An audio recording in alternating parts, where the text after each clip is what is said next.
Catéchèse du pape François sur la passion pour l'évangélisation, 22e, Sainte Joséphine Bakhita, témoin de la force transformatrice du pardon du Christ. Dans la série de catéchèses sur le zèle apostolique, nous sommes en train de réfléchir sur le zèle apostolique. Aujourd'hui, nous nous laissons inspirer par le témoignage de Sainte Joséphine Bakhita, une sainte soudanaise. Malheureusement, depuis des mois, le Soudan est déchiré par un terrible conflit armé dont on parle peu aujourd'hui. Prions pour le peuple soudanais afin qu'il vive en paix. Mais la renommée de Sainte Bakhita a franchi toutes les frontières pour rejoindre tous ceux qui sont privés d'identité et de dignité. Née au Darfour, ce Darfour si tourmenté, en 1869, elle est enlevée de sa famille à l'âge de 7 ans et transformée en esclave. Ses ravisseurs l'appelèrent Bakhita, ce qui signifie chanceuse. Elle a connu 8 maîtres, l'un la vendait à l'autre. Les souffrances physiques et morales qu'elle a subies pendant son enfance l'ont laissée sans identité. Elle a subi la malveillance et la violence. Elle avait plus d'une centaine de cicatrices sur le corps. Mais elle-même témoigne, « Comme esclave, je n'ai jamais désespéré, car je sentais une force mystérieuse qui me soutenait. » Face à cela, je me demande, quel est le secret de Sainte Bakhita ? Nous savons que souvent la personne blessée blesse à son tour. L'opprimé devient facilement un oppresseur. Par contre, la vocation des opprimés est de se libérer et de libérer les oppresseurs en devenant des restaurateurs d'humanité.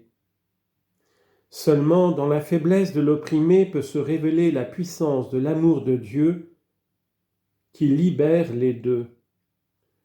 Sainte Bakhita exprime très bien cette vérité. Un jour, son tuteur lui fait cadeau d'un petit crucifix, et elle, qui n'avait jamais rien possédé, le garde comme un trésor jalousement. En le regardant, elle éprouve une libération intérieure, parce qu'elle se sent comprise et aimée, et donc capable de comprendre et d'aimer. Ceci est le début. Elle se sent comprise, elle se sent aimée, et par conséquent capable de comprendre et d'aimer les autres. En effet, elle dira « L'amour de Dieu m'a toujours accompagnée d'une manière mystérieuse. Le Seigneur m'a tant aimée. » Il faut aimer tout le monde, il faut compatir. Ainsi est l'âme de Bakhita. Réellement, compatir signifie à la fois souffrir avec les victimes de tant d'inhumanité dans le monde et avoir pitié de ceux qui commettent des erreurs et des injustices, non pas en les justifiant, mais en les humanisant. C'est la caresse qu'elle nous enseigne, humaniser. Lorsque nous entrons dans la logique de la lutte, de la division entre nous, des mauvais sentiments, l'un contre l'autre, nous perdons l'humanité. Et bien souvent nous pensons que nous avons besoin d'humanité, d'être plus humains. Et c'est le travail que Sainte Bakhita nous enseigne, humaniser, nous humaniser nous-mêmes et humaniser les autres. Sainte Bakhita, devenue chrétienne et transformée par les paroles du Christ qu'elle méditait quotidiennement, « Père, pardonne-leur, car ils ne savent pas ce qu'ils font. » C'est pourquoi elle a dit, si Judas avait demandé pardon à Jésus, lui aussi aurait trouvé miséricorde. Nous pouvons dire que la vie de Sainte Bakhita est devenue une parabole existentielle du pardon. Que c'est beau de dire d'une personne, elle a été capable elle a été capable de pardonner toujours.